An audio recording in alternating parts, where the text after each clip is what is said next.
Hi, everyone. Welcome to SBR Sports Picks. I'm Peter Loshak. This is the Into the Weekend with BetDSI show that we do every week for football season. We've been doing this for many years. Very, very popular show. Brand new format, but I think the information is actually, I think that the format works actually better for the information that Brent and I discuss. And as long I know we had some audio issues last time, but I think that they're going to be fixed this time. So I'm very excited to be doing this show with you once again. Brent from BetDSI. It's week 3 from college football. Thanks for joining us once again. Always a pleasure to speak to you, Peter. Okay, now let's just quickly review last week, Brent. I believe that the Sharps went 1-5 in the picks that you told us that they were on last week. Not a good week for the Sharps, and once again, they pounded the hell out of the under in a Tulsa game. I didn't tell anyone because I was so embarrassed, but I went on the over on that one, cashed easily. I don't know, Brent. I'm telling you, man, you got to. Who's the guy who's betting all these unders on Tulsa games? You got to get that guy off the list, or at least put me in touch with him so I can. He's doing something wrong. He needs a few pointers here. I can give that guy a few tips. No, I'm not letting you touch any of the guys that I deal with over at this end, Peter. Just out of spite and just because you brought it up, I'm going to throw Tulsa under as another sharp play this week. We'll get to that. All right, listen. I don't know. I'm just saying. I think I can help that guy out a little bit if he ever needs it. If he's watching this show, if whoever it is that bet the hell out of the under in the Tulsa games in week 1 and week 2. I might be able to help you a little bit, but all right. So the Sharps had a bad week. So right now, overall, they're 5-8 in college football. Is that do they normally have a bigger edge at the end of the year? Is this surprising to you? How uninspiring the Sharp plays have done so far? Uninspiring. No, and the thing is, like, if you look at the stuff that we talk about and look at where the numbers close and stuff of that nature, it tends to work out in that. The stuff that we talk about here in the sharp plays that we come up with, they're games that kind of, the numbers definitely move in favor of the Sharps, like they indeed are sharp plays.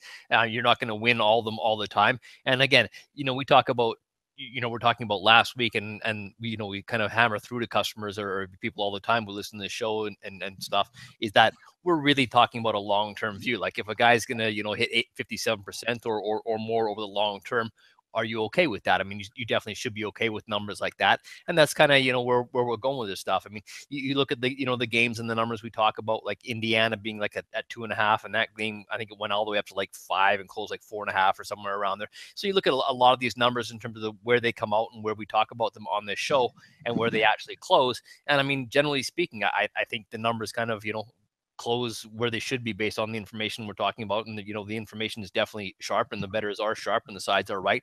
Now there's obviously always correction on Saturday, but again, this is, you got to have a view for a long term. I talk about these shows and these plays more like, think of it like a mutual fund, a basket of goods. We've got these sharp guys and you throw all the stuff together and look to the long term and say, hey, how do we do?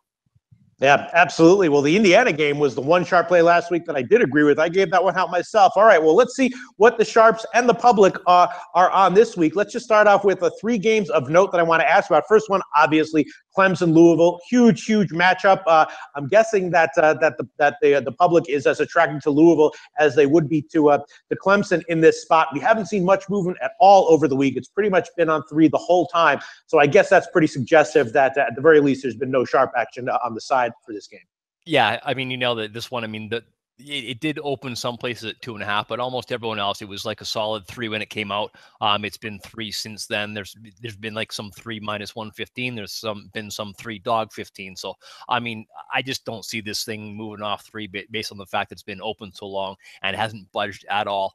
The total as well. I mean, we opened here at 59.5 and we're at 58 right now, but it's nothing, Sharps are not involved in this game at all. I've got public money actually on the over, but still some little bit more money on the under. So it's not a sharp spot public split on the total at all.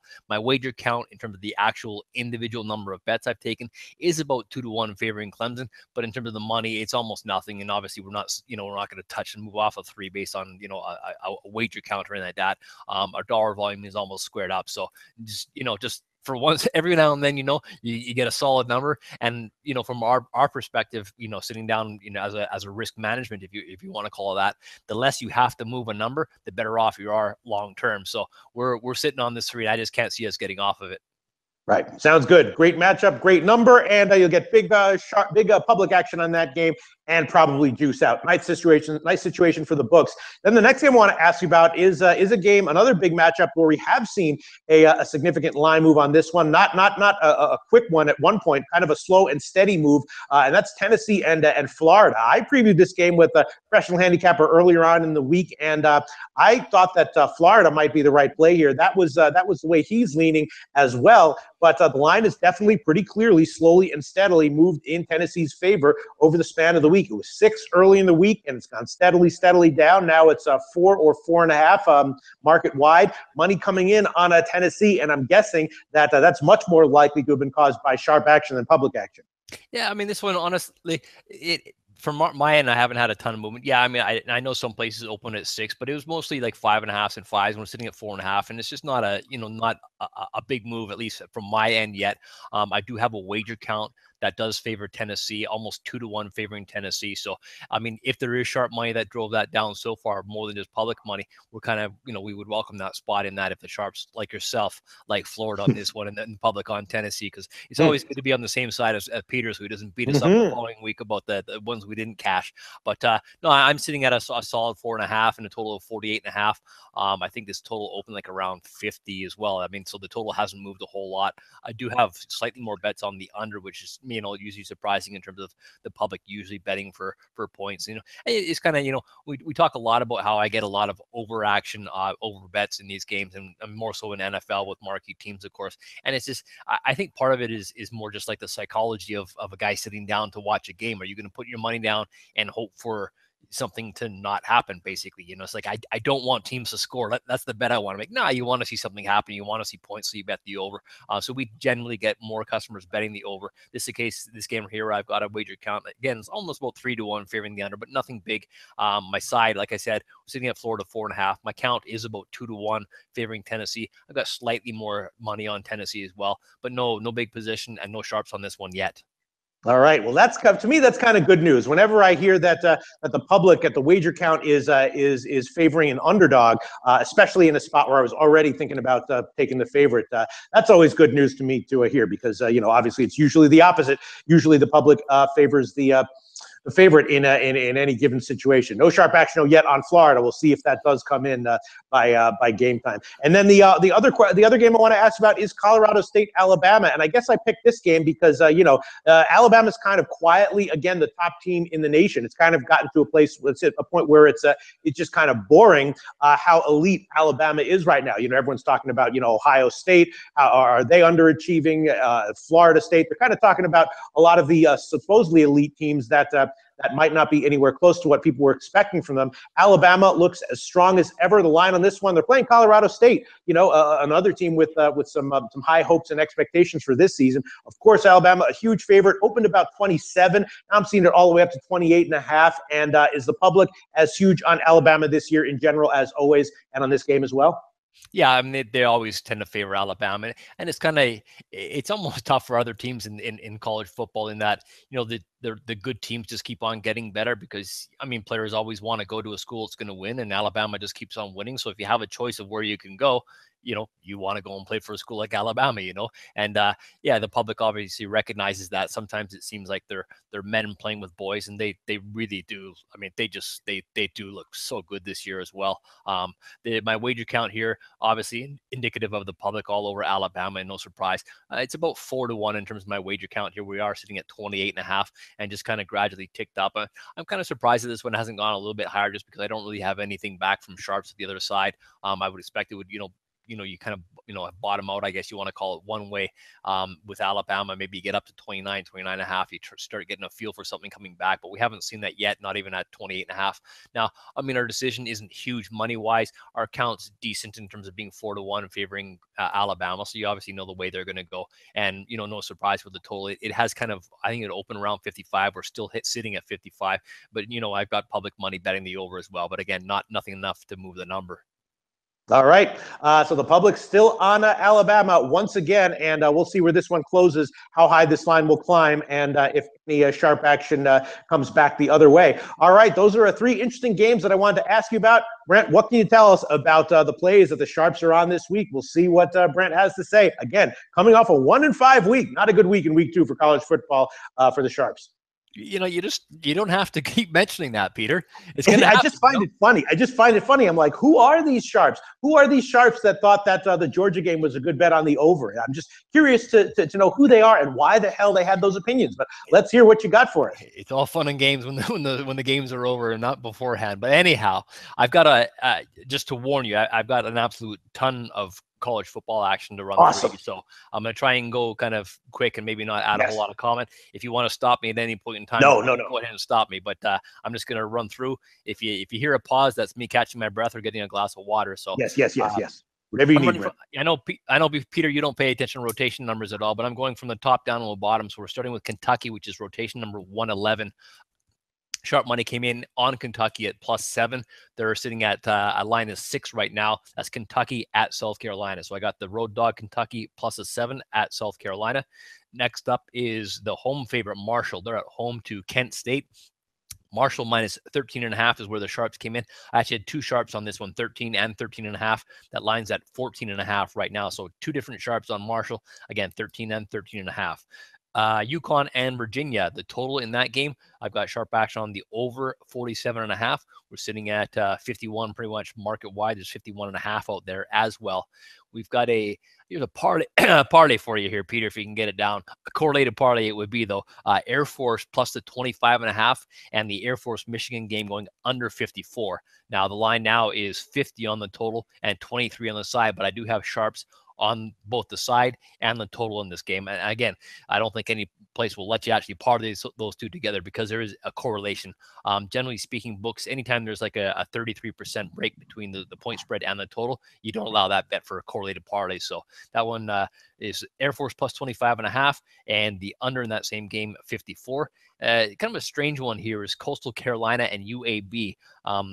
And it's just strange because I've got more wagers on Coastal Carolina, and I don't want to call this a sharp and public split because who's really betting on Coastal Carolina other than sharp guys who are taking UAB plus the 3? So, but I do actually have more wagers on Coastal Carolina, but I have sharp money on UAB that came in at +3. They're down to 1.5 right now.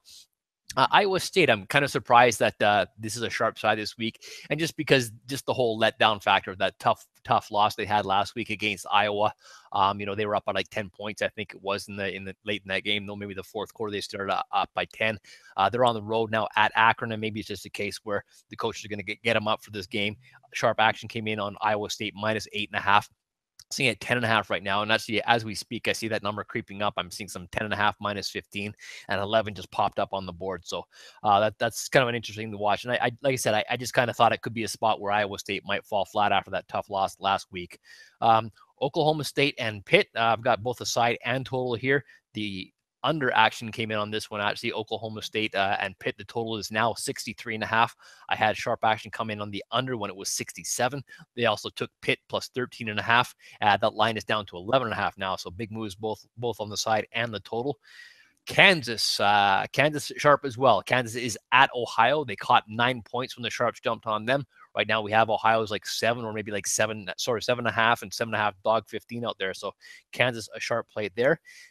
Peter, you asked for the Toledo-Tulsa play of the week, and we have that for you as the under, of course. What else would I say? Under 74 is where the sharp action came. That line is all the way down to, what are we at now? Like things like 67.5. Wow, you're not. That's serious. You're not making that up. You're not doing that as like the stick here. No, just that. Honestly, I've actually got two different sharps on this game. Wow.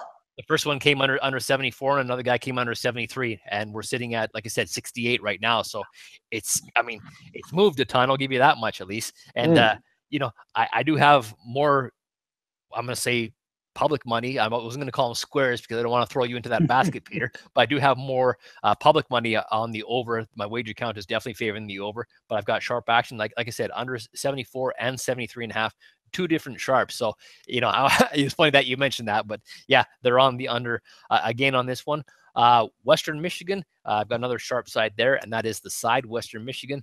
They are, excuse me, they are at home to Idaho. They're at like 20.5 and 21, probably pretty much out there right now. That was at Western Michigan at 17.5 is where that sharp action came. And the last one of those kind of plays it's always tough to make is betting on the Oregon total under. And that's another one I've got with the sharps here. This came under 66.5. This is Oregon at Wyoming. Now, you're kind of used to Oregon games flying over all the time in football, but I got sharp action under the 66.5. We're sitting at 61.5 right now. I know that number dipped all the way down to 59.5, so it's probably got little buyback on the over. Could be public money who kind of crept that number up like a 1.5 the other way. So Oregon, Wyoming under. I mean, you look at Wyoming, they're a team that's probably going to try and control the ball. They've got a decent defense, but they don't put up a whole lot of points. So maybe that it could be more of a play if just that Oregon's going to win this game outright and probably blow out Wyoming, but still won't cover the total there. They are favored by 14 on the road at Wyoming. Like I said, the total right now 61.5, 66.5 is where they played the under, Peter. Oh my God, Brent, awesome information. The only game that's involved here with a pick that I gave, I did give UAB earlier on in the week. I gave it at +2. Great to hear that the Sharps liked it at 3, and I think it's now down to a 1.5 market wide. So that's some good news. Ton of sharp action courtesy of Brent from BetDSI here, week 3 in college football. Again, BetDSI, go there. Great book, very, very reliable. Thanks so much, Brent. Talk to you again next week. Thank you, Peter. Hey guys, thanks for tuning in to our channel. Now we've put a lot of work into producing all these free videos, so please help us out and keep all our content free for you forever by simply liking, sharing, commenting, and subscribing. Now, not to mention, a visit to our industry-leading website will warm the hearts of all our SBR employees, especially myself. Now, the links are over there to the left, so do check those out. Thanks for watching.